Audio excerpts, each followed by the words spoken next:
దావీదు గురించి కొన్ని మాటలు. అయితే మనందరికీ తెలుసు, దావీదు చాలా గొప్ప వ్యక్తిత్వం కలిగిన వ్యక్తి, గొప్ప ప్రార్థనాపరుడు, మంచి విశ్వాసం కలిగినటువంటి భక్తుడు. ఆయన ఇజ్రాయేలీలకు రాజుగా, రెండో రాజుగా పనిచేశాడు.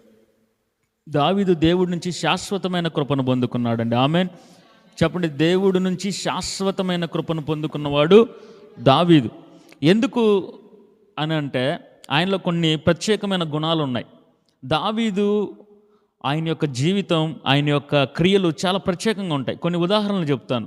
ఆయన జీవితానికి మన జీవితానికి సరిపోల్చుకుంటున్నప్పుడు ఆయనలో ఉన్న గుణగణాలు ఏంటి, మనలో లేనివేంటి అని మనం ఒకసారి పరిశీలన చేసి, ఆత్మ పరిశీలన చేసుకొని, దావీదులాగా మనం మార్చబడినప్పుడు దేవుడి యొక్క శాశ్వతమైన కృపను మనం కూడా పొందుకుంటాం. స్తోత్రం కలుగునుగాక.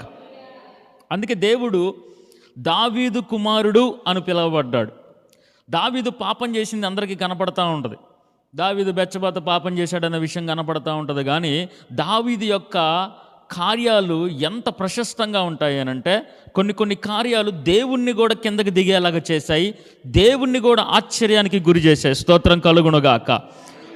సౌలు చంపడానికి వస్తున్నప్పుడు, మీకు ఉదాహరణ కొన్ని చెప్పి నేను వాక్యంలోకి వెళ్తాను. సౌలు చంపడానికి వస్తున్నప్పుడు సౌలు దావీదు చేతికి దొరుకుతాడు.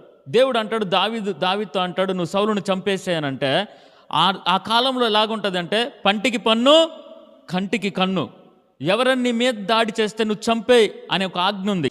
అయితే దేవుడికి వ్యతిరేకంగా జీవిస్తున్న సౌలుని చంపమని దేవుడే చెబితే, దావీదు మాత్రము అభిషేకించిన వాణ్ణి నేను ముట్టను అని చెప్పి క్షమించాడండి. స్తోత్రం కలుగునుగాక. చేత కాక కాదు, చంపలేక కాదు, గొల్యాతును ఒక్క దెబ్బతోనే గూల్చాడు. స్తోత్రం కలుగునుగాక. సింహాన్ని, ఎలుకబంటిని ఒంటి చేత్తో చంపాడు. స్తోత్రం కలుగునుగాక.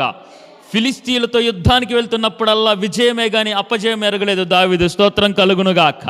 బైబిల్లో ఒక మాట ఉంటుందండి, ఒక ఆయన చెప్తాడు, ఏమని అనంటే, దావీదు ఎదురుగా గనక ఉంటే సింహపు గుండె కలిగిన వాళ్ళకి కూడా భయము కలుగుతుందని చెప్పే మాట చెప్తాడు. హల్లెలూయా. దావీదుకి ఎదురుగా ఉంటే సింహపు గుండె అంటే అర్థం ఏంటంటే, సింహము వేటాడేటప్పుడు ఎప్పుడు వెనకడిగేది. ఏనుగు ఎదురుగా వచ్చినా, మొసళ్ళు ఎదురుగా వచ్చినా, భయంకరమైన జంతువులు, పులులు కానీ, కట్టగట్టుకొని తోడేళ్ళు కానీ, ఎంతమంది ఎదురుగా వచ్చినా సింహము దాని అడుగు ఎప్పుడు కూడా వెనక్కేదండి. అది చావనైనా చచ్చిద్ది కానీ ముందుకెళ్ళడానికే ప్రయత్నం చేస్తుంది. చావుకే తలొగ్గిద్ది కానీ ఎప్పుడు కూడా అది వెనకడుగు వేయదు. అటువంటి సింహపు గుండె కలిగిన వాళ్ళు కూడా దావీదు వస్తున్నాడు అంటే భయం కలిగిద్దండి. హల్లెలూయా.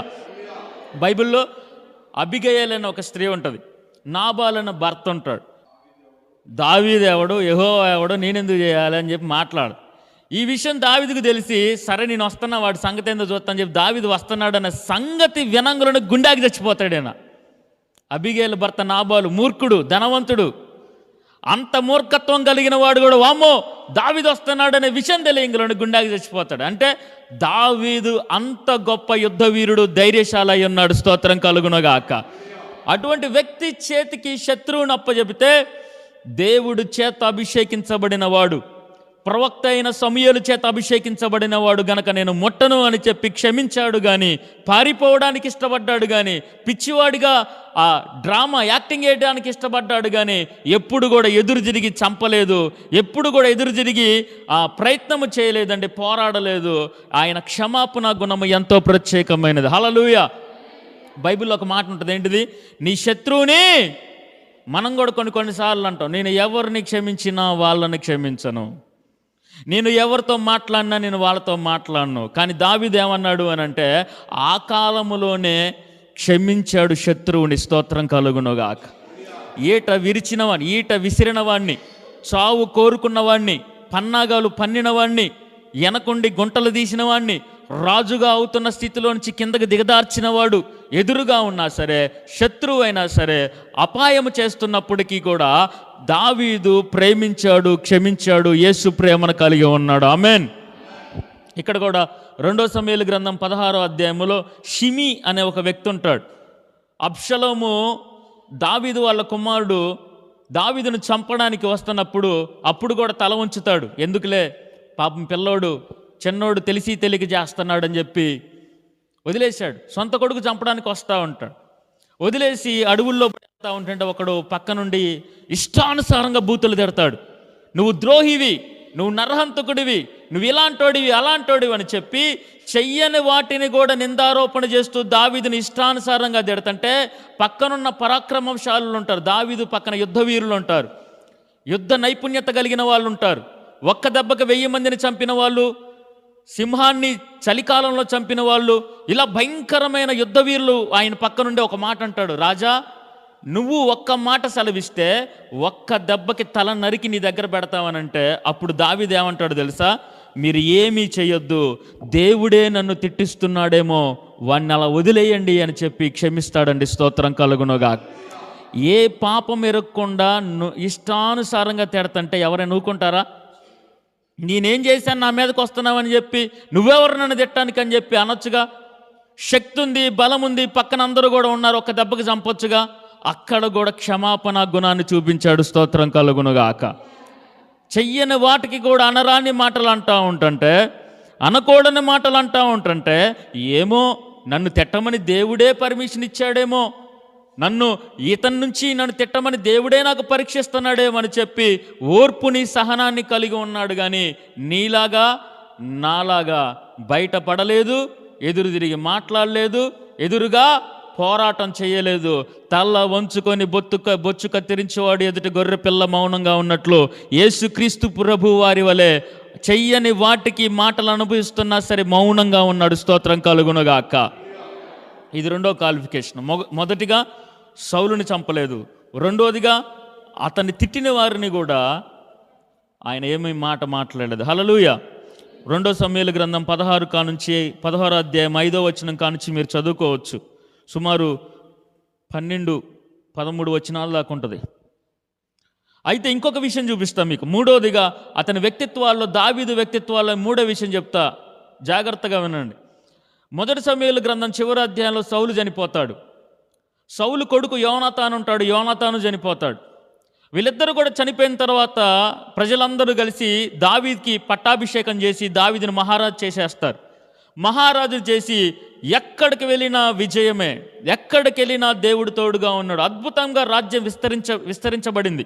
అద్భుత రీతిగా దావీదు మహారాజుగా మార్చబడ్డాడు. ఇక ఎదురే లేని రాజు అన్నమాట. అలాంటి స్థితిలో ఉన్నప్పుడు దావీదుకు ఒక ఆలోచన వచ్చింది. ఒక మాట అడిగాడు అక్కడ ఉన్న వారిలో, సౌలు కుటుంబంలో ఎవరైనా మిగిలారా? స్తోత్రం చెప్పండి ఒకసారి.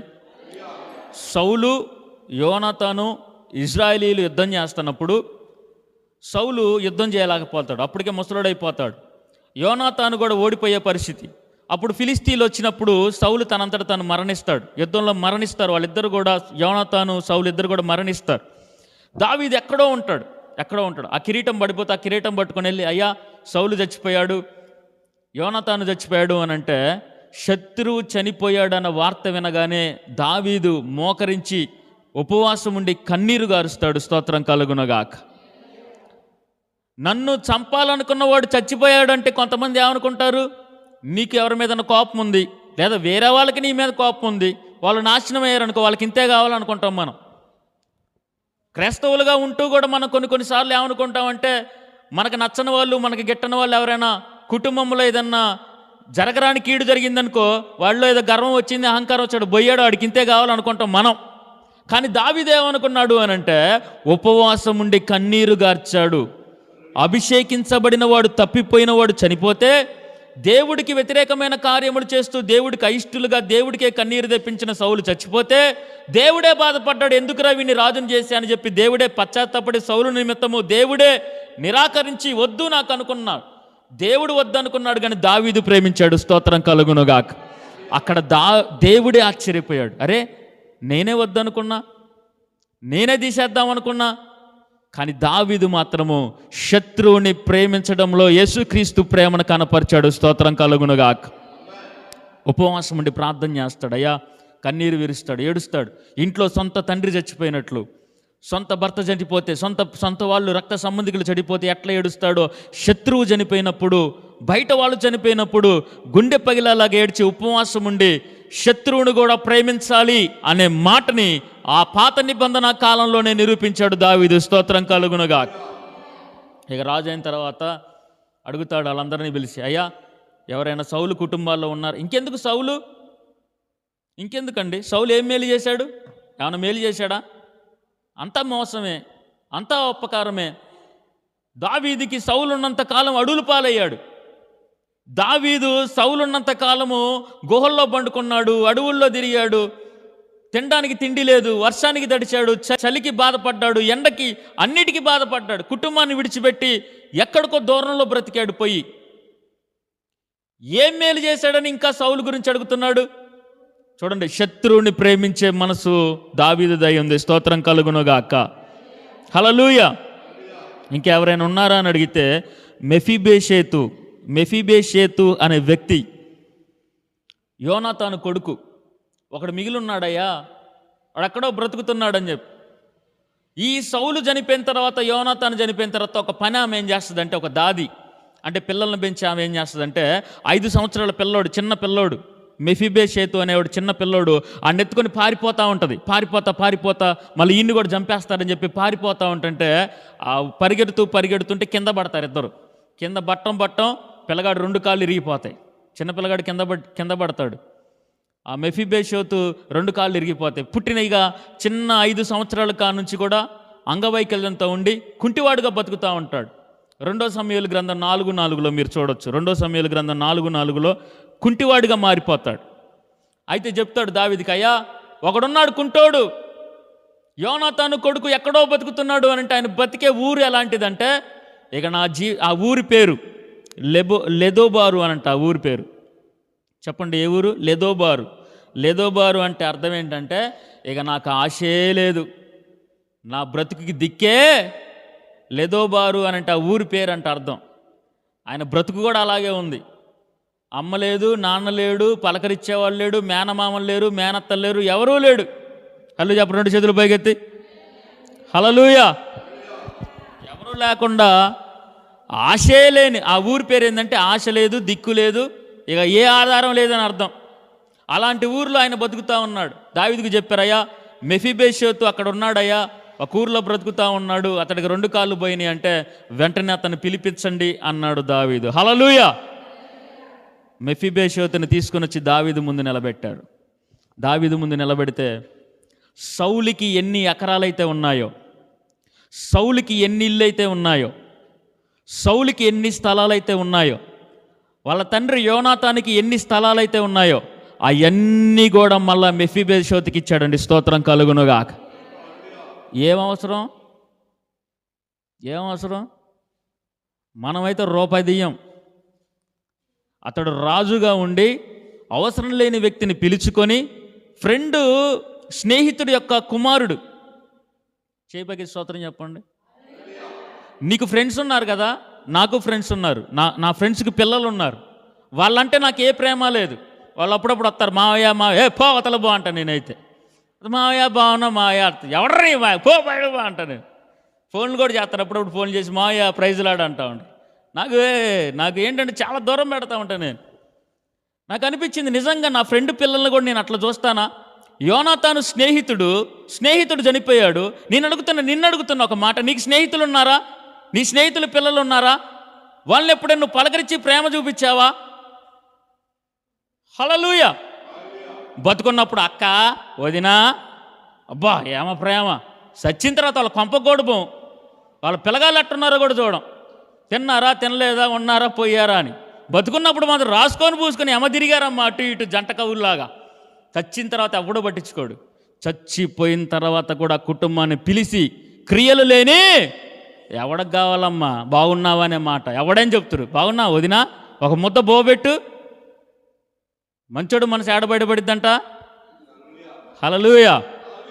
నీ ఇంట్లో ఏ కూర ఉన్నప్పుడల్లా కూర పంపిస్తావు, కానీ అది ఉడికినప్పుడు పంపిస్తావా? సజమేరా, యేసు రక్తమే జయం. హల్లెలూయా. ఇప్పుడు బాగున్నావా అని ఎవడైనా అడుగుతాడు. ఇప్పుడు నీ స్నేహితుల పిల్లలైనా, ఇంటి పక్కన వాళ్ళైనా, తెలిసిన వాళ్ళైనా పిల్లలు, అరే బాగున్నావా, ఏం చేస్తున్నావు అని అడుగుతాం. కానీ స్కూల్ ఫీజు కట్టాలో 10,000 ఇవ్వంటే ఎత్తవా నువ్వు? ఇయ్యం. హల్లెలూయా. 2 చేతులు పోయేది. ఇప్పుడు స్నేహితుడు పిల్లల్ని పిలిచాడు, వాడికి 2 కాళ్ళు లేవు, బాగున్నావా, ఏం చేస్తున్నావు, ఇగో ఒక 10 బస్తాలు తీసుకో బియ్యం అని అనొచ్చు. లేదో తోచింది ఎంతో కొంత సాయం చేయొచ్చు. కానీ అలా కాదు, స్థిర ఆస్తులు తీసుకొచ్చి మళ్ళా అప్పచెప్పాడు దావీదు. స్తోత్రం కలుగునుగాక. అన్నిటికి మించి గొప్ప విషయం ఏంటో తెలుసా? రాజు బల్ల ఒకటి ఉంది. రాజుగారు భోజనం చేసే బల్ల. ఏమంటాడు తెలుసా? నా కొడుకులు ఎక్కడైతే తింటారో, నా కూతురు ఎక్కడైతే భోజనం చేస్తుందో, నేను నా భార్య ఎక్కడైతే భోజనం చేస్తావో, నువ్వు బ్రతికినంత కాలము ఇక్కడే భోజనము చేయాలి. స్తోత్రం కలుగునుగాక. హల్లెలూయా. కుంటోని తీసుకొచ్చి సింహాసనం మీద కూర్చోబెట్టాడండి. ఎంత ప్రేమ! అసలు ఆ మాట నాకు చదువుతున్నప్పుడు నాకు భలే ఆశ్చర్యం వేసింది. అలాంటి ప్రేమ నాలో లేదే, అలాంటి ప్రేమ నీలో లేదే. మన అనుకున్న వాళ్ళు చనిపోయిన తర్వాత వాళ్ళ పిల్లలుంటే పలకరించం, ఏదైనా సహాయం చేయం, మాట సహాయం చేయం, పలకరింపు సహాయం చేయం. ఏడున్నారో కూడా తెలియదు. అక్క పిల్లలు ఉన్నారు, చెల్లి పిల్లలు ఉన్నారు, బంధువుల పిల్లలు ఉన్నారు, ఎక్కడో దూర ప్రాంతాల్లో ఉన్నారు, పండగలు పోతాం, పబ్బాలు పలకరిస్తుంటాం. కానీ చేతనంత సాయం చేసేంత మనసు మనకు ఉండదు. కానీ దావీదు అయితే అంటాడండి, నువ్వు బ్రతికినంత కాలము ఈ బల్ల దగ్గరే కూర్చొని భోజనం చేస్తూ స్తోత్రం కలుగునుగాక. నా కొడుకులకి ఎంత విలువ ఉందో, నాకు ఎంత విలువ ఉందో నీకు కూడా అదే విలువ. ఎవ్వరికి లేని ధన్యత ఏంటంటే నా బల్ల దగ్గర నువ్వు కూర్చొని బ్రతికినంత కాలం భోజనం చేయ. హల్లెలూయా. చూస్తున్న దేవుడు అనండి ఒకసారి. మన దేవుడు ఎలాంటి దేవుడు? చూస్తున్న దేవుడు. దావీదు క్రియలు చూడలేదా? ఆయన ప్రేమ చూడలేదా? తిడుతున్నా కానీ క్షమించే గుణం చూడలేదా? శత్రువును కూడా ప్రేమించే గుణం లేదా? చంపాలన్న ఉద్దేశం కలిగిన వాళ్ళను కూడా క్షమించిన గుణం చూడలేదా? ఎక్కడో బయట ఉన్నవాడిని తీసుకొచ్చి బల్ల దగ్గర కూర్చోబెట్టాడు. హల్లెలూయా. ఆ ప్రేమకు దేవుడు ఇలాంటోడు కడుపున నేను పుట్టాలి అనుకున్నాడు. దావీదు కుమారుడుగా యేసుక్రీస్తు జన్మించాడు. స్తోత్రం కలుగునుగాక. ఈరోజు మనము కూడా అట్టి ప్రేమ కలిగి ఉందుముగాక. ఎవరెడిపోతే నాకెందుకులే, ఎవరాడిదత్తే నాకెందుకులే అనుకునేవాళ్ళు దేవుడికి అవసరంలా. శత్రువుని కూడా మేలు కోరుకునేవాడు దేవుడికి కావాలా. కూలిపోయారు అనే విషయం తెలిసినప్పుడు కొంతమందికి ఎప్పుడు హాయ్ కడుపు నిండిద్ది అంటే ఎక్కడైనా గొడవ జరుగుతుంటే అబ్బా బిర్యానీ తిన్నాగాడి కడుపు నిండదు మనకి. ఎంత సంతోషం, గుండె నిండిపోద్ది ఎవరైనా కొట్టుకుంటుంటే తిట్టుకుంటుంటే. కానీ అలా కాదు. దావీదు మనసు ఎలాంటిదంటే, ఎలాంటిది చెప్పండి? శత్రువు కూలిపోతున్నప్పుడు ప్రేమించే మనసు, నీలాంటి మనసు నాలాంటి మనసు కానే కాదు. శత్రువు వాళ్ళ పిల్లల యొక్క మేలు కోరుకోవాలనుకున్న మనసు దావీదుది. స్తోత్రం కలుగునుగాక. కాబట్టి మనము కూడా ఆలోచన చేయండి ఒక్కసారి. ఎక్కడో స్నేహితుడు పిల్లోడిని తీసుకొచ్చి మరలా సౌలు యొక్క ఆస్తిని మళ్ళీ తన కుటుంబస్తులకి ఇచ్చాడు. కానీ ఒకడేం తిడతాడు తెలుసా? సౌలు కుటుంబాన్ని నువ్వే నాశనం చేసావని తిడుతున్నాడు. ఆయన ఏం చేశాడు? అయినా మేలు చేశాడు. ఆల్రెడీ 4వ అధ్యాయంలో మేలు చేశాడు, పిలిచాడు. 9వ అధ్యాయంలో తీసుకొచ్చి రాజుల బల్ల దగ్గర కూర్చాడు. 16వ అధ్యాయంలో తిడతా ఉంటాడు. 16వ అధ్యాయంలో తిడతా ఉంటాడు. ఆల్రెడీ మేలు చేసి వచ్చాడు, అక్కడ తిడతా ఉంటాడు.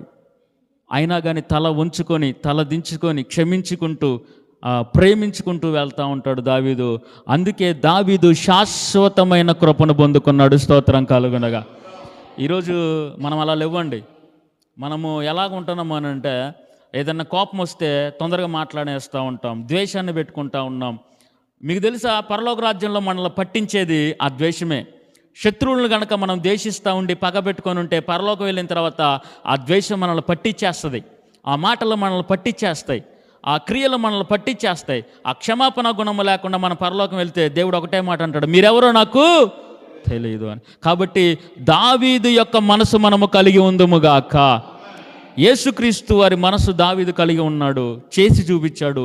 మనము కూడా అలా శత్రువుల విషయాల్లో కావచ్చు, మనకు సంబంధించిన వాళ్ళ విషయాల్లో కూడా ఎవరైనా కీడులో ఉంటే, ఆపదలో ఉంటే, ఒకప్పుడు కలిసిమెలిసి పెరిగాం, కలిసిమెలిసి తిరిగాం, వాళ్ళ పిల్లల పరిస్థితి ఏంటని కూడా మనం పట్టించుకోవాలి. మనం చాలామంది ఏంటంటే ఒకప్పుడు ఎంతో మంచిగా ఉండి వాళ్ళు చనిపోయిన తర్వాత వాళ్ళకి మనకి సంబంధం లేనట్టు ఉంటాం. అట్లా కాదు. వాళ్ళ కొరకు ప్రార్థించేవారిగా, వాళ్ళకు మేలుకరంగా మనం ఉందాం. దావీదు మనసును మనందరం కూడా కలిగి ఉందాం. ఇటు మాటలు దేవుడు తన వినికిల్లో ఆశీర్వదించునుగాక. లేచి నిలబడదాం, ప్రార్థన చేసుకుందాం ఒకసారి మనందరం కూడా. దేవా, అట్టి మనసును మాకు దయచేయము దేవా. ఒకసారి గుండెలు మేక్ చేసుకుని అడుగుతారా, దేవా అయ్యా నాలో దావీదులాగా సౌలుని కూడా ప్రేమించే మనసు నాలో లేదేమో. గుండెలు మేక్ చేసుకొని చెప్పండి, దేవా తిట్టే వాళ్ళను కూడా తిట్టని దేవుడే అనుమతిస్తున్నాడు అనే మనసు నాలో లేదేమో. కొన్నిసార్లు ప్రభువా శత్రువు కూలిపోయాడు అని అంటే, నాకు ఎవరైతే ఇష్టం లేదు, వారి కుటుంబం బాగలేదు అనుకున్నప్పుడు నేను సంతోషిస్తున్నానేమో, నేను ఆనందిస్తున్నానేమో, వాళ్ళకి ఇంతే కావాలనుకుంటున్నానేమో. కానీ దావీదు అలాగ అనుకోలేదే. గుండెలు మీద చేసుకొని చేద్దాం, దేవా శత్రువుని కూడా ప్రేమించే మనస్సు దావీదుదై ఉన్నది. శత్రువు యొక్క మరణాన్ని కూడా అంగలార్పుగా చేసిన వాడి మనసు దావీదుదై ఉన్నది. శత్రువు యొక్క పిల్లల్ని కూడా తీసుకొచ్చి భోజనపు బల్ల దగ్గర కూర్చోబెట్టిన మనసు దావీదుదై ఉన్నది. రోడ్డు మీద ఇష్టానుసారంగా తిడుతున్న వారిని కూడా ఒక్క మాట మాట్లాడని మనసు దావీదుదై ఉన్నది. యేసుక్రీస్తు ప్రేమను కలిగి ఉన్న మనసు దావీదుదై ఉన్నది. చంపడానికి వస్తున్న వాళ్ళు కూడా క్షమించిన మనసు దావీదుదై ఉన్నది. దేవా ఈరోజు వాక్యం చెప్తున్నా, నాకు ఆ మనసు లేదేమో. స్నేహితు పిల్లల్ని పట్టించుకొని మనసు నాదై ఉన్నదేమో. శత్రువులు కూలిపోతుంటే, శత్రువులు ఓడిపోతుంటే ఆనందించే మనసు నాదై ఉన్నదేమో. వాక్యం చెప్తున్నప్పటికీ నాలో అట్టి మనసు లేదేమో. ఒకసారి అడుగుదాం మనము కూడా, దేవా నాలో అట్టి మనసును దయచేయి, నాలో దావీదు మనసును దయచేయి, నాలో యేసయ్య నీ మనసు నాకు దయచేయి. స్టెఫన్ అంటున్నాడు రాళ్లతో కొడుతున్నప్పుడు, తండ్రి వీరేమి చేయుచున్నారో వీరెరుగురన్న యేసయ్య ప్రార్థన చేస్తూ, వీరి మీదకి ఏ నేరము రానియొద్దని చెప్పి రాళ్ళు పడుతున్నా, సావుకు దగ్గర అవుతున్నా, రక్తము కారుతున్నా, మోకరించి చెప్తున్నాడు, తండ్రి వీళ్ళ మీదకి ఏ నేరము రానియొద్దని చెప్పి స్టెఫన్ చేసిన ప్రార్థనలాగా మాకును అట్టి మనసును దయచేదేవా. చెప్పండి, దేవా శత్రువులను ప్రేమించే మనసు, శత్రువులను క్షమించే మనసు మాకు దయచేయమని, దావీదు మనసు మాకు దయచేయమని, నజరేయుడైన యేసు నీ మనసు మాకు దయచేయమని. పరలోకం వచ్చినప్పుడు మేము తేలిపోకూడదు. మా పగ, మా ద్వేషం, మా మాటలు, మా క్రియలు, ఈడ బాగానే ఉంటాం, ఈడ బ్రతికినంత కాలం బాగానే ఉంటాం. ఒకరోజు కన్ను మూసి పరలోక రాజ్యంలో నీ తీర్పు దగ్గర, నీ న్యాయపీఠం ఎదురుగా, నీ సింహాసనం ఎదురుగా, రేపొద్దున తీర్పులోకి మన కోపం, ద్వేషం, ఈర్ష్య, పగ, కామకోద, మదమత్సరములు ఆయన తీర్పులోకి తీసుకొచ్చి, మన ప్రతి మాటను కూడా తీర్పులోకి తీసుకొచ్చి, మన క్రియలన్నింటినీ కూడా తీర్పులోకి తీసుకొచ్చి, మీరెవరో నాకు తెలియదు అని అంటే, దేవా నా పరిస్థితి ఏమవుతుంది? ఇంత వాక్యం చెప్పి, ఇంత ప్రార్థన చేసి, బాప్తీసం పొంది, బల్లలో చేయేస్తూ, ఆరాధన చేస్తూ, చివరికి ప్రభు నువ్వెవరో నాకు తెలియదంటే నా పరిస్థితి ఏంటి? ఆ గుంపులో నేను ఉండకూడదు. ఎత్తబడే గుంపులో, నిష్కలంకమైన గుంపులో, నిర్దోషమైన గుంపులో, పెండ్లి కుమార్తె వధువు సంగమ గుంపులో, రాకడలో సిద్ధపడే గుంపులో, బుద్ధిగల కన్యకల గుంపులో, 1000 ఏండ్ల పరిపాలన గుంపులో, నిత్య జీవము గల గుంపులో, పెండ్లి కుమార్ విందు సంఘములో, ఆయా ఎత్తబడే సంఘములో, ఆ గుంపులో నేనుండే భాగ్యమును మాకు దయచేయమని, విన్న వాక్యాన్ని మా హృదయంలో ముద్రించమని. ఆయా ఎవరైతే శుభకార్యముల కోసం ఎదురు చూస్తున్నారో, వివాహ శుభకార్యములు జరుగునుగాక, ముయ్యబడిన గర్భఫలాలు తెరవబడునుగాక, కుటుంబాల అద్భుత కార్యాలు జరుగునుగాక, ఉద్యోగాలు లేని వారికి ఉద్యోగములు కలుగునుగాక, ముయ్యబడిన ద్వారములు తెరవబడునుగాక, అనారోగ్యంతో బాధపడుతూ చీకటి చేతబడి శక్తులతో బాధింపబడుతున్న ప్రతి ఒక్కరికి కూడా విడుదల కలుగునుగాక. ఎవరైతే ప్రతిరోజు హాస్పిటల్కి వెళుతూ మందులు వాడుతూ నీరసంతో, బలహీనతతో, అనారోగ్యంతో బాధపడుతూ లేవలేని స్థితిలో ఉంటున్నారు, నరముల్లో, ఎముకల్లో, రక్తంలో, మాంసంలో, నడినెత్తుని చరిపాలన ప్రతి బలహీనత నుంచి విడుదల కలుగునుగాక. ఆయన పొందిన దెబ్బల చేత, ఆయన కార్చిన రుధిరమును బట్టి, ఆయన గాయపరిచిన హస్తముల ద్వారా మనకు విడుదల కలుగునుగాక. ఆయా మమ్మల్ని జ్ఞాపకము చేసుకున్నామని, మా ప్రార్థనలు ఆలకించి ఈ 2026 సంవత్సరం నూతన సంవత్సరము ఆశీర్వాదకరమైన సంవత్సరంగా మార్చమని, చదువుకునే పిల్లలకు మంచి జ్ఞానమును దయచేయమని,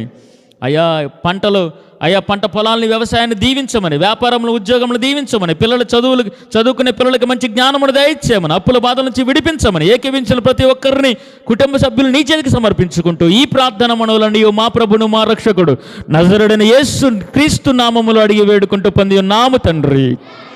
మన తండ్రి అయిన దేవుడి ప్రేమ, ప్రభుని యేసు క్రీస్తు కృప, పరిశుద్ధాత్ముడి కన్నుని సావాసము, సహాయము, సమాధానము చేరి వచ్చిన ప్రతి ఒక్కరికి, చేసిన ప్రార్థనాంశాలకి, చెప్పబడిన వాక్యానికి ఏకీవించిన ప్రతి కుటుంబ సమీపస్తులు, దూరస్తులు, రక్త సంబంధికులకి, కట్టబోతున్న మందిరానికి, గ్రామానికి, సకల పరిశుద్ధులకి ఆ కాలముతోడే ఉండి నడిపించి కాచి కాపాడును గాక.